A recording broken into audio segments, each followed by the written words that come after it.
Bien, el poder del Evangelio. He orado esta semana por este mensaje. Como siempre digo, quiero edificar a la iglesia, hacerla crecer en el conocimiento de Cristo y en el poder del Evangelio, y que el Espíritu Santo reparta conforme a la necesidad de cada uno de nosotros. O de cada uno de nosotros, Dios reparte diferente. ¿Amén? Bien. Debo al texto. Dice el apóstol Pablo en esta epístola a los Romanos, capítulo 1, versos 16 al 17. Porque no me avergüenzo del Evangelio, porque es poder de Dios para salvación a todo aquel que cree, a los judíos primeramente y también al griego. Porque en el Evangelio la justicia de Dios se revela por fe y para fe, como está escrito: mas el justo con la fe vivirá. Dos preguntas, razonen su respuesta, y al final, en las conclusiones, lo voy a decir, ya ustedes sabrán también el término. Primero, ¿el Evangelio tiene solamente el poder de salvar? Primera pregunta. ¿O tiene el poder de salvar y condenar al mismo tiempo? Al final. La otra pregunta: ¿cómo es tu relación con Dios después que llegaste o recibiste a Cristo? ¿Cómo es tu relación con Dios después que recibiste a Cristo? Bien, hermano, yo había terminado este tema y no recordaba la fecha, pero el próximo martes 31 de octubre se celebran 506 años de la Reforma Protestante. En 1517, el teólogo y monje Agustino Martín Lutero clavó en la puerta de la iglesia de la Universidad de Wittenberg, Alemania, sus 95 tesis. Estas se ponían a las indulgencias que vendía la iglesia de Roma: pagar por salir del purgatorio, pagar porque nuestros abuelos que murieron salieran del infierno, y pagar en penitencia. Todo aquello era por obras. Recuerden que era la época del oscurantismo. Solamente estaba existía la traducción de la Biblia al latín, a Vulgata Latina, y era privilegiado solamente un grupo de leer la Biblia. Había un oscurantismo. Nadie sabía de la Biblia, porque la iglesia venía, solamente escuchaban al sacerdote, y el sacerdote pues nos engañaba. Era un engaño, un acto de corrupción. Las tesis de Lutero, basadas en todo el versículo que leímos en la epístola a los Romanos, y lo que él había estudiado acerca de la doctrina de la salvación, contenía la crítica basada en que la salvación solo es posible por la gracia, por la justicia de Dios, no por las obras. Una vez Martín Lutero se encuentra un borracho, muy feliz, riéndose, y le pregunta este sacerdote, este monje: ¿por qué estás tan alegre? Y le enseña un pergamino, lo voy a encontrar por internet, donde compra indulgencias, y dice: porque he comprado el reino de los cielos.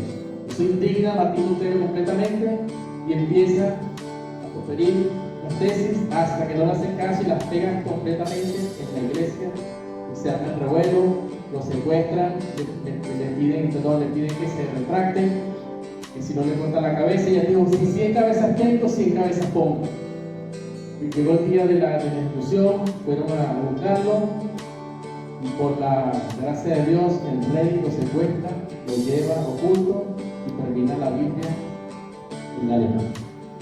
Bien. La humanidad desde Adán, desde nuestro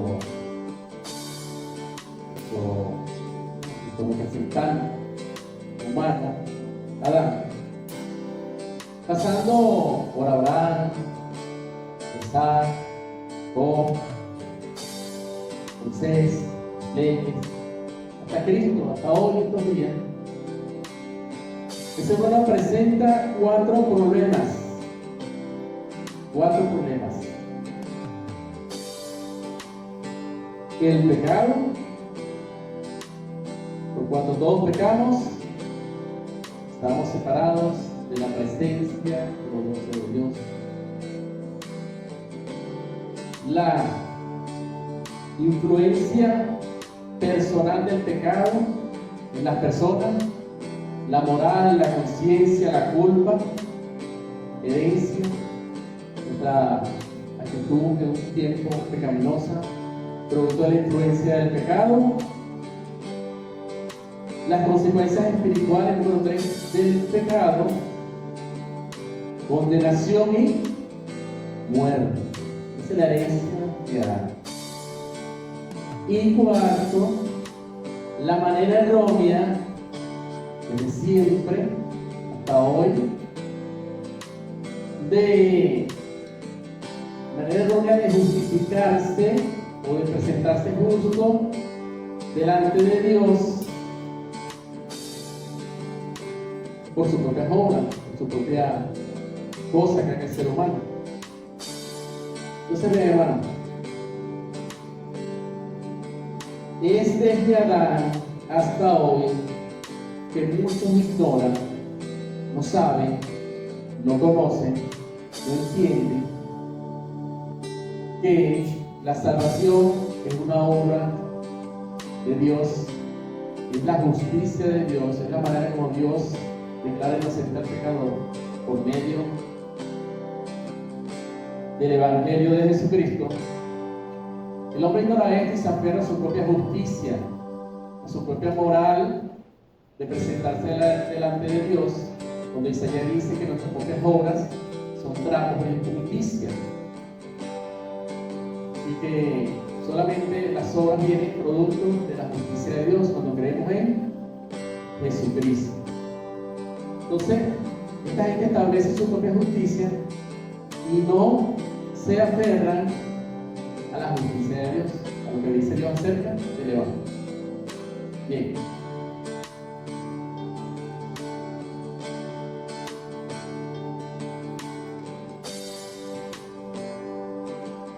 El Evangelio se viene predicando, viene las promesas en la Biblia con Abraham.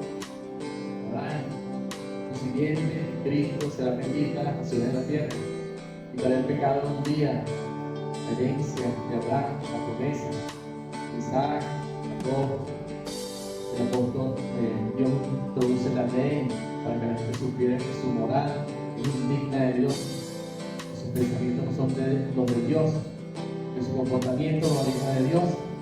Para eso está la ley. Se esperaban los judíos a la ley. La justicia era para ellos la ley, pero la ley no condenaba. La ley decía que tenía que hacer todo perfecto para justificarse delante de Dios. Y ellos lamentablemente se esperaban esa justicia, por lo cual estaban bajo condenación, pecado y bueno. Se empieza a predicar el Evangelio de la cruz, del Evangelio de Cristo, primeramente al pueblo judío, por el mismo Cristo. Pero Dios ha cegado su entendimiento hasta que entre la plenitud de nosotros, de los gentiles, de los que no somos judíos. Se le predica primeramente el Evangelio a los judíos, primeramente. Los suyos vino, los suyos no lo recibieron. Eso Dios cegó ese entendimiento hasta el tiempo de la iglesia. Pedro también lo predicó. Y también se predica el Evangelio de Jesucristo al pueblo no judío, o gentil, nosotros. Por medio del apóstol Pablo, quien tiene este ministerio, y en sus 3 viajes misioneros, tanto por cartas y visitas personalmente, expande el Evangelio por diferentes ciudades. Es un poco de historia para entender este pasaje que tiene mucho, tiene mucho. Hay que entender este pasaje muy bien. Bien. Pablo escribió la carta a los romanos durante su ministerio en Corinto, al final de su 3er viaje misionero, antes de volver a Jerusalén, en el año 57 después de Cristo. Fíjense, todavía ningún líder, ni Pedro, ni Pedro, ni Jacobo, ni Pablo habían ido a Roma. solamente sabían que estas personas en Roma, donde se congregaban en las casas, habían salido del día de Pentecostés, que creyeron, y también Priscila y de Aquila le llevaron el Evangelio. Pablo no había ido todavía personalmente a la iglesia en Roma, pero vean como estructura el Evangelio a la iglesia de Roma. Entonces, el propósito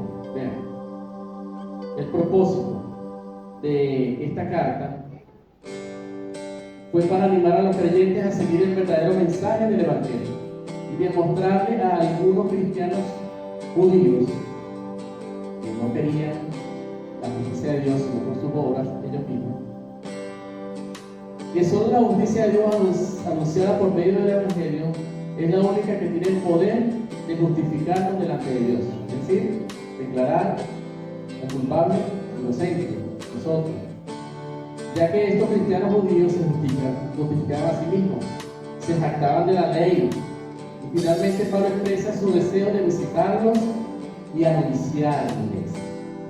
Pablo decía, a sabios o no sabios son deudores, él quería anunciar el Evangelio personalmente. Por un lazo de 3 años intentó hacerlo, pero fue estorbado. Solo pudo redactar en esta carta.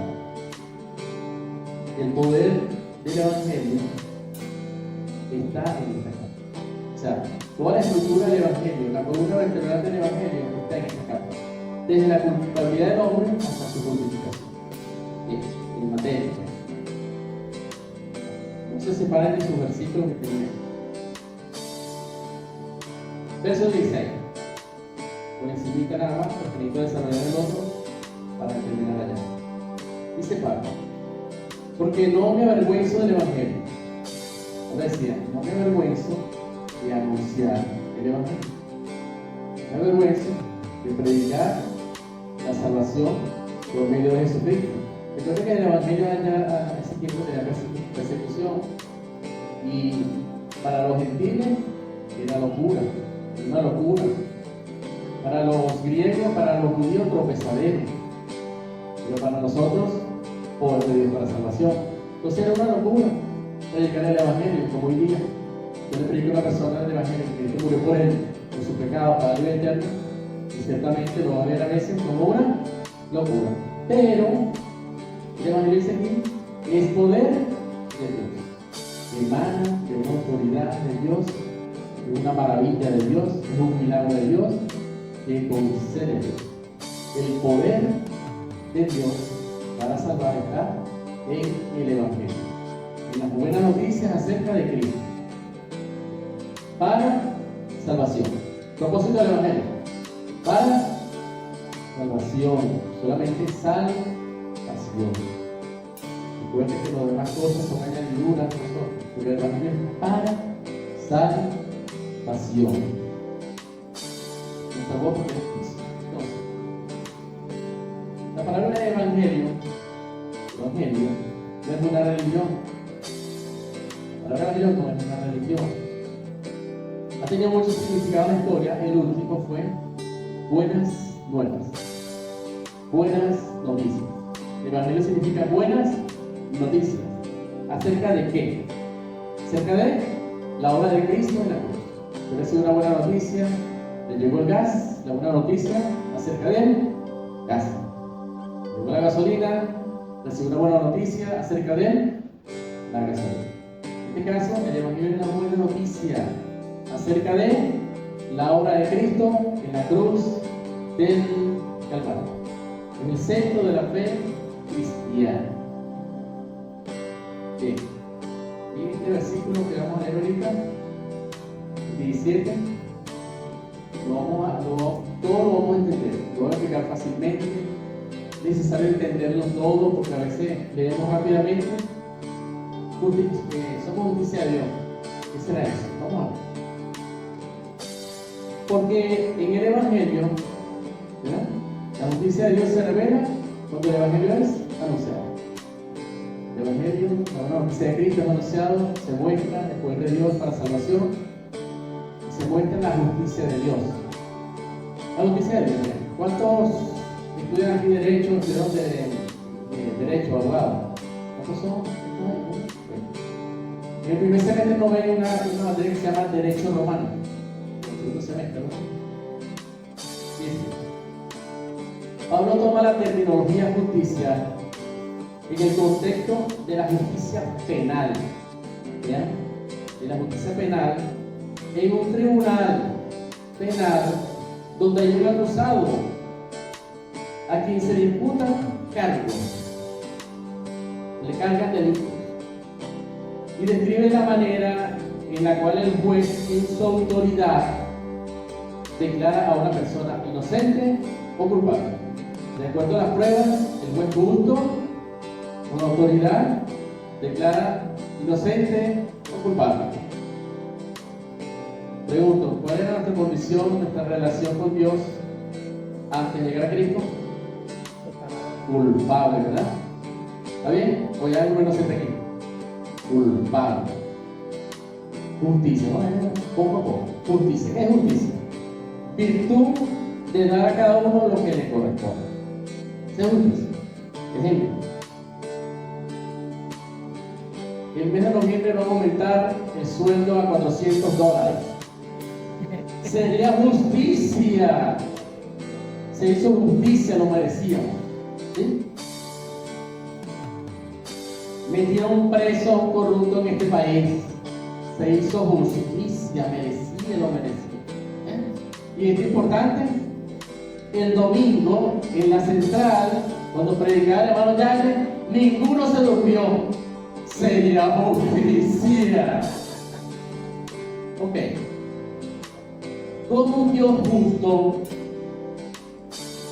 Dios Jehová de los ejércitos y soberano, que no se corrompe, que es imparcial, que debe castigar el pecado y que no dará por inocente al culpable, sino que debe castigarlo y sentenciarlo. Eso es lo que merecíamos: condenación, muerte. Eso es lo que trajo a Adán, la vergüenza.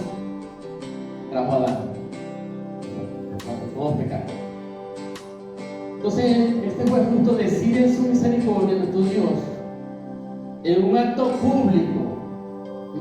público, la cruz, declarar inocente al pecador. Como un Dios justo que tiene que castigar el pecado, la sentencia a muerte condenatoria, puede declarar inocente al culpable. Voy a detallar aquí una ilustración y después les explico. Había un rey de una tribu. Este rey era imparcial, justo, se corrompía, soberano, y castigaba todo tipo de pecado y delito contra la ley. Se empiezan a perder las cosas en el campamento, en la tribu, empiezan a robar y dicen: rey soberano, están robando en el campamento. ¿Qué dice la ley? 5 azotes, 10 azotes. Se siguen perdiendo las cosas. Rey soberano, se siguen perdiendo las cosas. 20 azotes, se siguen perdiendo las cosas. Soberano, 30 azotes. Otra vez, las cosas se siguen perdiendo. Ya como la ley no quita el pecado. Rey, se sigue perdiendo las cosas. 40 azotes, 40. Recuerden que era 39 más 1, 39. Si la persona llegaba a 45, se salvaba, pero gloria a Dios, si no. Resulta que viene otra vez el hombre y le dice: soberano, encontramos el ladrón. 40 azotes, 40. Soberano, es tu madre, es tu mamá. 40 azotes, 40 azotes. Amarran a la mamá, el palo, el ejecutarlo, desnuda, se pone el verdugo detrás de la mujer, y en el preciso momento en que va el latigazo, el rey se quita la túnica y se pone detrás de su mamá para recibir el castigo por su madre. Lleva la sentencia de su madre, y que su madre quedará sin culpa. Eso se llama justicia de Dios. Castigó el pecado, Dios en la cruz, y Él mismo lo llevó y nos da una cena. Vean, nuestra relación con Dios era antes de acusados, imputados. Es un imputado al cual se le dictan cargos. Cargos son diferentes delitos. ¿El pecado? Pesaba una acusación sobre nosotros. Recuerden que Adán trajo o nos imputó el pecado a nosotros, la condenación, la muerte, la desobediencia. Con la desobediencia de uno entró el pecado. Dice, el pecado entró y trajo la muerte. Y la muerte pasó a todos nosotros, porque todos pecaron. Merecemos la muerte. Por la desobediencia de uno vino la condenación de todos. Entonces nuestra relación con Dios, con el Dios justo que hace justicia, era enemigo de Dios, bajo la ira de Dios, bajo la condenación y la muerte. Qué condición tan miserable cuando no conocemos a Cristo. Por la gracia de Dios estamos nosotros. Pero Dios castigó el pecado en Jesucristo, y la sentencia de muerte la llevó Jesucristo en la cruz. Dios cargó el pecado de todos nosotros. Yo leí el versículo de Isaías 53 y dice 53:6, Isaías 53:6: todos nosotros nos descarriamos como ovejas, cada quien se apartó por su camino, mas Jehová cargó el pecado de todos la vida.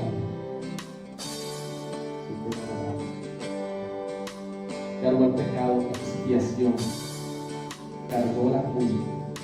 Como era este chivo expiatorio que ustedes están pasando por ahí, cargó nuestra culpa. Jesucristo tomó nuestro lugar en la cruz como imputado y llevó el pecado y la muerte por todos nosotros. Fue la propiciación, tomó su lugar. Eso es lo que significa propiciación. Tomó nuestro lugar. La muerte que merecíamos la llevó Cristo. Pagó la fianza, precio de sangre, nos liberó de la esclavitud del pecado y la muerte. Redención. Esa es redención. Expiación, lleva la culpa. Propiciación, tomó nuestro lugar. Redención, compró el precio de sangre. Redención. Y la salvación, su sacrificio en la cruz fue perfecto. Dios quedó satisfecho por su justicia. Castigó el pecado. Ahora, ¿qué pasa? La inocencia de Cristo se imputó a nosotros. La justicia de Cristo se imputó a nosotros. Ahora estamos en paz con Dios por medio de nuestro Señor Jesucristo. No hay condenación para los que están en Cristo Jesús, y nos atribuyó la misma vida que Dios tiene, vida eterna. Nuestra relación con Dios es como al principio, antes que Adán pecara en el paraíso a la imagen de Dios. Justicia de Dios. Bien. Entonces, 17. Porque en las buenas noticias de Cristo, la manera de que Dios nos declara inocente, la manera que Dios declara inocente al pecador, se muestra por fe. ¿Cómo es eso? ¿Cómo es que se muestra por fe? Se revela por fe. Por medio de la confianza en el Evangelio de Jesucristo. Por creer en la obra de Jesucristo como único y suficiente. Es suficiente el sacrificio para que Dios, para que nos lleve la presencia de Dios, ya que el sacrificio perfecto de Jesucristo satisface la justicia de Dios. Muy bien. Entonces, ¿por qué en el Evangelio? Porque cuando conocemos el Evangelio, conocemos la justicia de Dios, la manera que Dios nos hace justo a nosotros, llevamos esa fe hacia esa obra de Cristo en la cruz. Y para fe. ¿Cómo es eso para fe? Ya bien, para fe. Cuando el Pablo dice y para fe, recuerda que teníamos un lugar ante acusado. Ahora nos declaró, por medio de Cristo, inocentes. Cuando Pablo dice y para fe, se refiere a que nuestra nueva y correcta relación con Dios, con la justicia de Jesucristo, ya no es acusamos. Ya no hay condenación, la verdad en Cristo. Ahora es de testigos. ¿Y qué hace el testigo? Declarar los hechos de donde estuvo presente para testificar de esa fe que nos justifica, y por esa fe damos testimonio de que hemos recibido la gracia de Dios. ¿Quién cristiano? Que ha recibido la gracia. Vamos a ver. Se va a poner bueno al final. No se preocupen. Porque tienen sueños se van a dar. Yo traigo algo bueno. Bien. Entonces, el 17, hasta le dice, como está escrito, sea Habacuc 4. Es una frase así para que el versículo completo. Mas el justo por la fe vivirá. ¿Quién es aquel? Que ha sido justificado de su pecado, de la condenación y muerte. Que se aferra a la justicia de Dios, a lo que Dios establece para llevarnos a su presencia limpio, sin mancha, al principio, como Adán antes de Dios. Es el que está en la correcta relación con Dios. Que siempre está en la correcta relación con Dios. Es condenación para ustedes, es su relación con Dios. Antes era acusado, también era acusado, ahora es inocente. No por sus propias obras, no meta sus obras aquí en Jesús, no meta ninguna, sino por la absoluta fe en la justicia de Dios. De tal manera amó Dios al mundo, envió a Jesucristo a dar su vida por nosotros. Es el que experimenta esta persona, nosotros, el verdadero gozo de la vida cristiana y la vida real. Si usted tiene gozo en la vida cristiana, ha creído. Si no tiene gozo, no ha creído. Gozo. Saber que tiene a Cristo en todas las situaciones, hasta el día de la muerte. Saber que lo lleva de su mano. Entonces, 16. Veamos cómo. Dice, porque no me avergüenzo del Evangelio, porque es poder de Dios para salvación a todo aquel que cree. Al judío se le predicó primero, y también a los judíos. Ahora, cuando Pablo habla de que no se avergüenza del Evangelio, era que como testigo de la justicia de Cristo, recuerda que Pablo era un fariseo israelita que justificaba en su ley, pero realmente estaba lejos de Dios. Había probado la justicia de Dios. Probó la justicia de Dios por medio de Jesucristo. Su mensaje no era recibido por todos. Pablo dice que no se avergonzaba, aunque el mensaje no era recibido por todos. Recuerden que su mensaje no va a ser recibido por todos. Dios va a quitar el loco.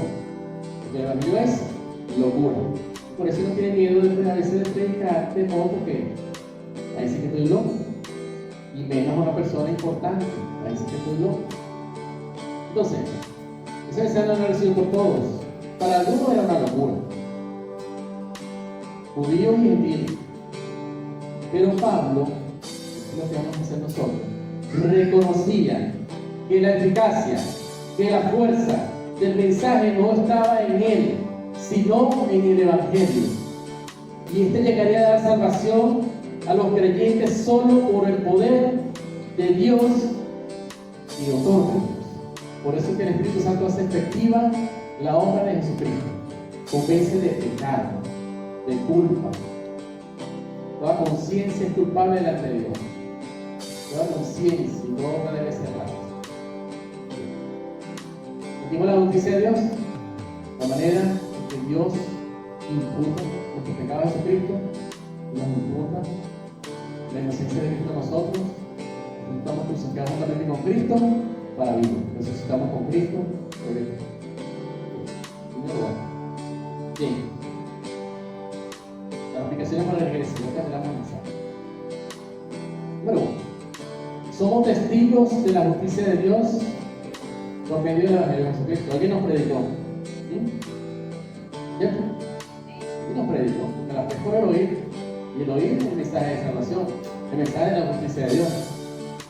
Y ahí, el buen testimonio de nosotros, como cristianos. Si recibimos la justicia de Dios, pues podemos andar en el pecado. Okay. No debemos avergonzarnos de predicar el mensaje del Evangelio, porque el mensaje sí es poder de Dios para dar salvación. Dios lo hace todo. Dios lo hace, no debemos avergonzar. La gente se avergüenza porque la gente no cree en el Evangelio. Se avergüenza que no ha traído el poder de Dios para salvación. Entonces, porque tiene temor de que lo quiten de loco, como que de repente la persona no quiera su mensaje, pero es el mensaje que hay que llevar, el de la justicia de Dios, el de la manera en que Dios nos hace justos por medio de la justicia de Cristo. Más nada, pues eso es suficiente. Bien.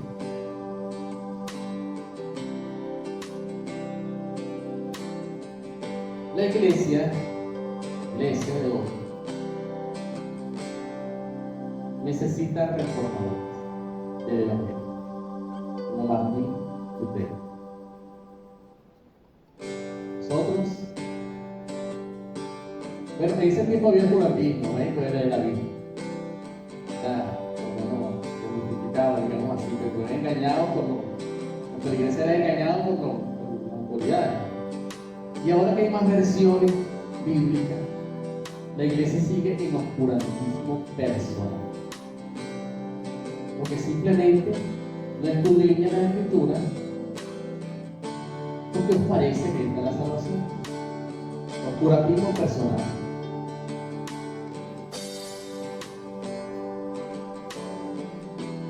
Tomen otro. Oscurantismo personal. Hay personas en las congregaciones mundiales que solamente traen la Biblia los domingos, siempre las traen, después no la abren más nunca, se conforman con lo que digan o con lo que digan. Y hay un peligro allí, hay un oscurantismo. Vean, en el capítulo 1 de esta carta, vean, el 1 y vean todos. ¿Qué dice Pablo?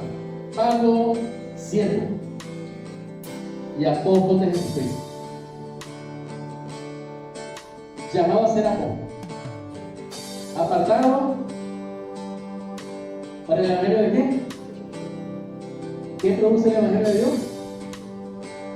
¿Poder para qué? ¿Cuántos evangelios hay?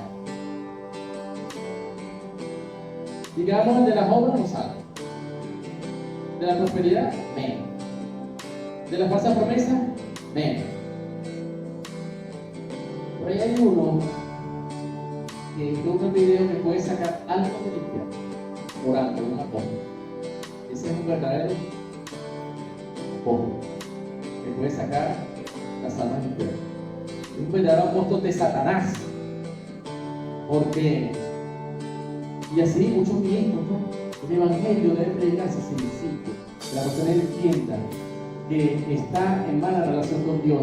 El pecado, sin decirle su pecado, mira, el pecado ha hecho estragos en tu vida.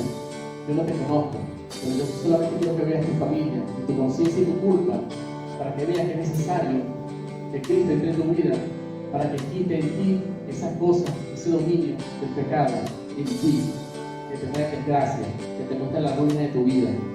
Busca a Jesucristo, y solamente en Él puede dar salvación. ¿Sí? Ese es el Evangelio. Entonces, debemos hablar entonces más de la justicia de Dios que cualquier otra cosa. Usted ve esas campañas por ahí cristianas y a veces usted lo que hace 40 minutos de ritmo, saltan palabras que no se entienden y no mencionan el poder de Dios, en la justicia de Dios, en la salvación, en la cruz. centrarse en eso. Bien. Hay gente que no entiende todavía que es solo mediante el Evangelio de Jesucristo que puede estar en correcta relación con Dios. ¿Entienden? ¿Saben? Ignoran. Pero siguen siendo justos ante Dios a su manera. Buscan de Dios, creen que está cerca de Dios, una relación con Dios. A estas personas hay que llevarles el mensaje de la justicia de Dios, del Evangelio de Jesucristo. Porque dice la palabra, todo el que invocar el nombre de Cristo será salvo. Romanos 10. Romanos 10. Cuando dice, esto es la fe, o este es el mensaje de salvación por el pecado, de ama por tu vida. Pablo le dice, mira, yo siento celos de mi pueblo, de tristeza, porque ellos están cegados, porque ellos buscan a Dios no conforme a lo establecido por Dios, que es lo que Dios quiere, la justicia de Dios por medio de Cristo, sino ellos se aferran a su propia justicia, la de la Torah, la de la ley, y invalida, o sea, no entienden que es por medio de Jesucristo. Entonces, esta es la fe que predicamos, dice Pablo, que si confesares con tu boca que Jesucristo el Señor serás, pero con la boca se confiesa, es salvado, tiene la autoridad. Con el corazón se entiende que es la justicia de Dios que te da vida, de nuevo te da vida eterna, por medio de la resurrección de Jesucristo. El que entiende eso se ve santificado. Bien.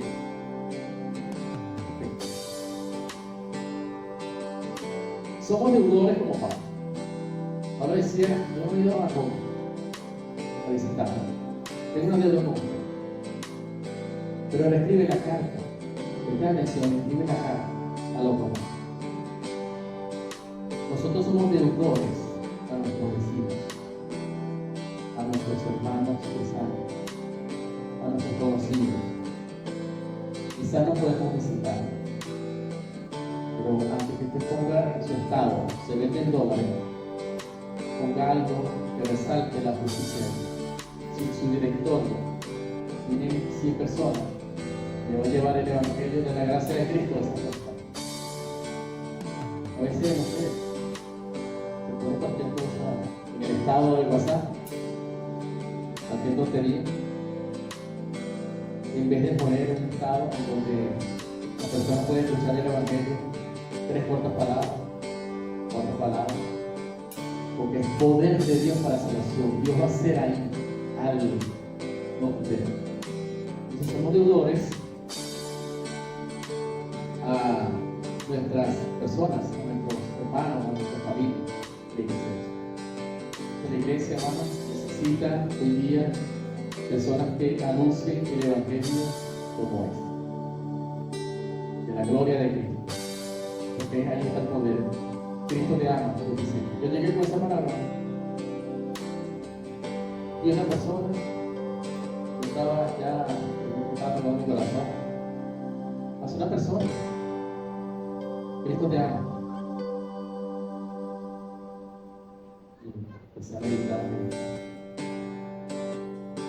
Esa fue la palabra. Después yo visité una iglesia, Maracay, visité Maracay. Y yo visité una iglesia pentecostal que quedaba cerca, la fortaleza. Y por allá. Y de repente, en la banca del frente, estaba la mujer que me dijo que esto te ama.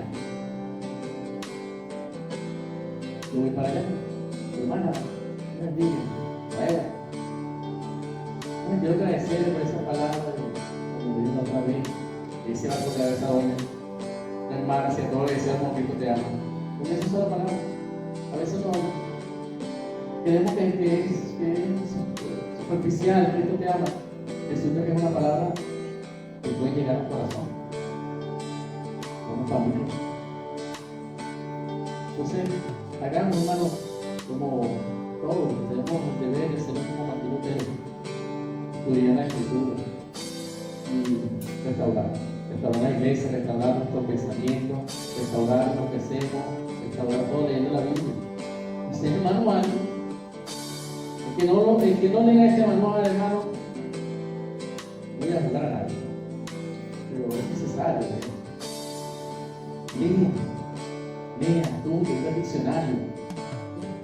¿Qué parece todo? ¿Qué se trae por acá? Nosotros edificamos. Que Dios siga bendiciendo a todas las iglesias cristianas, a la congregación, al pastor. Ya lo importante que es. Ya los seminarios saben que es esto. Que investigar ustedes. Dura una semana sin dormir. Es una responsabilidad. No tiene que estudiar bastante para decirle 40 minutos para que se duerma.